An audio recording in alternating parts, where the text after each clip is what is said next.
Will the light actually appear? That is the question. We're walking out to a popular bluff in South Anchorage, one of my favorite spots to quickly get out among the beauty of Alaska, where this time of year, in a snowless winter, the entire expanse below this bluff is just covered in ice.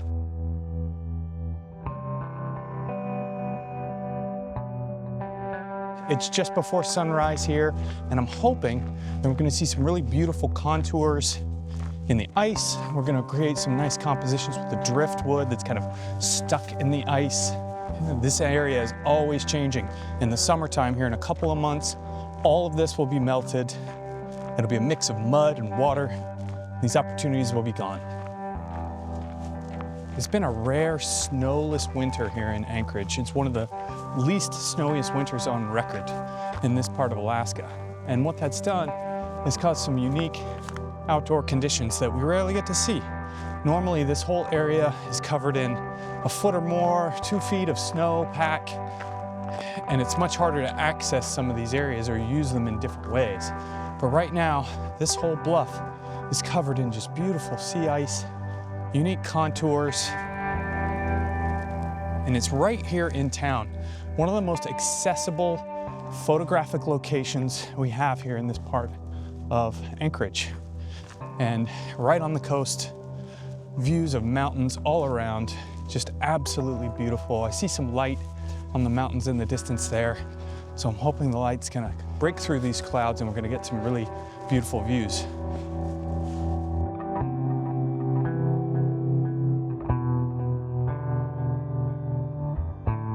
It's absolutely beautiful out this way. Just ice and mountains as far as the eye can see. We're gonna take a little walk down. The light is still pretty flat. I'm hoping to find some unique compositions. This type of photography is a real challenge because it's very monotone, right? And so the goal and the emphasis is really on composition. Without light, we're really just gonna be looking and relying solely on our unique compositions. I'm still hopeful that the light is gonna appear, that it's gonna peak up right over there and offer us some nice colors, contrast and contour on these mountains.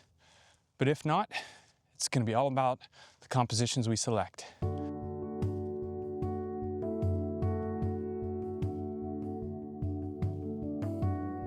So the light is starting to come up a little bit.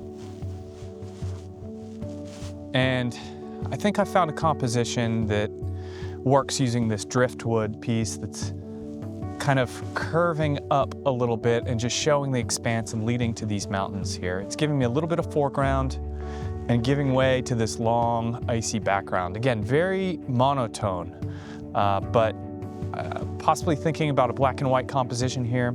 Just to talk about my camera settings, I've got a Canon R5. I'm shooting a 24 to 70 millimeter lens.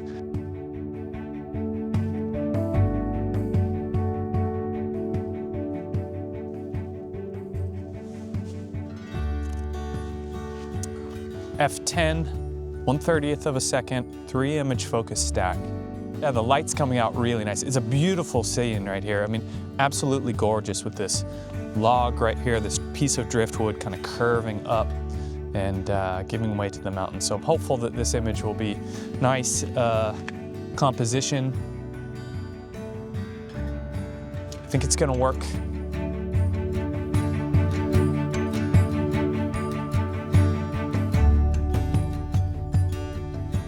What a morning. It's gonna be a great day. The sun is really starting to peak up right now. And so this is what we came for.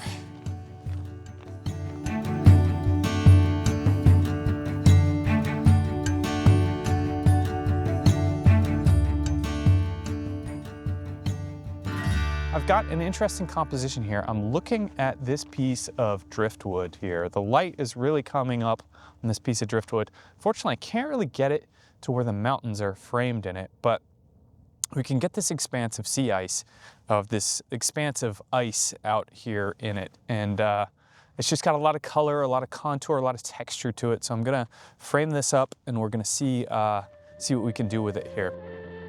The light is hitting it perfectly right here.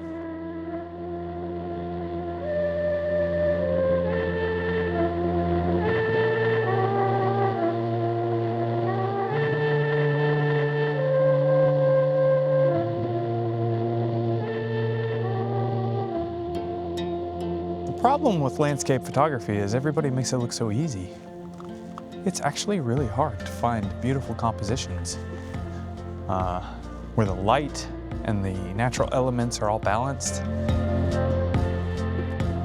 You can get bogged down in all sorts of compositional techniques, right? Leading lines, rule of thirds, the golden ratio, golden spiral, all of these things.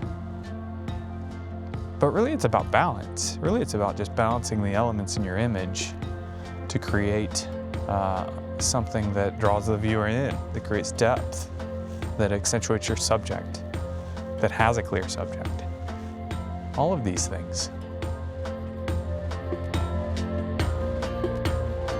Got something pretty interesting here. This piece of driftwood is just sort of stuck in the ice, and I think it's going to create a really interesting, potentially black and white image. Okay, this image I think is going to be more of a kind of minimalist image where I'm trying to showcase the foreground ice and this piece of driftwood just in the back at the top of the frame. We'll see, it's going to have to be several images focus stacked. We might get a little bit of a reflection on the ice here.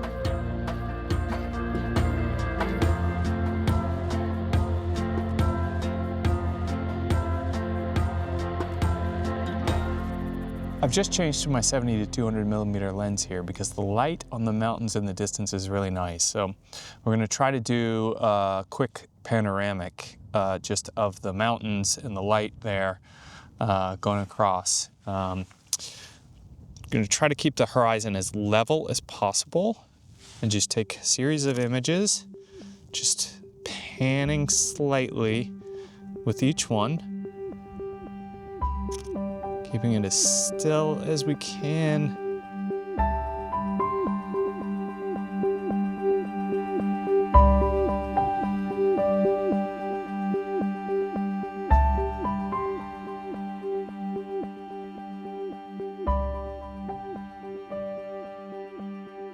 I think we're going to call it for this location. More or less really happy with the images that we've gotten. I'm more or less more happy with the experience that I've had because it's just been beautiful out here and a really wonderful start to the morning to be able to come out here on this landscape that's not going to be like this in a couple of months. We're just really capturing a moment in time. Great morning of photography and really just a great opportunity to practice composition. And that's what photography is. To me, it's a practice. Right? There's very little mastery of this for anyone who practices this craft, but we go out, we practice, we try different options with compositions, we try different techniques, using color and depth and texture, and we do the best we can to make the images the best possible images that we can. But most importantly, it's a good experience to be out here making these photos, and we'll see how they do. All right, thanks for watching.